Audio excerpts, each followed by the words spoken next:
Yan. Good morning guys. Ito yung wild blackberry. Yan. Tumutubo na naman sila. At kasunod yan ay mga bulaklak. Siguro mga 2 weeks from now, puro na yan bulaklak ng wild blackberry. Masarap din yan pag hinog na hinog. Matamis na matamis din siya. Yan. Napakarami yan. Napakarami yan dito. Kahit saan ka lang tumingin. Pag panahon nila, ayan, napakarami. Hanggang doon, yun, yung mga gilid-gilid na yon. Yan, mga blackberry yan. Hindi po siya tinatanim dito. Hindi wild siya.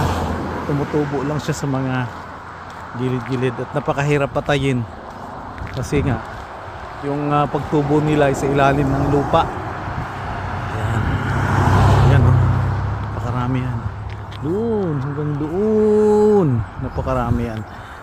Kahit saan yan dito, napakarami. So, magsawa ka ng kakakain. Pag gusto mo lang kumain, nagsawa ka. Pitas ka lang ng pitas. Yan ang ginagawa ko dito. Gusto kong kumain pag panahon, season, at dumadaan ako dyan, kung ipitas lang ako. At nakakabusog din. Napakatamis pag hinog na hinog. Yan lang guys. Goodbye. Follow for more.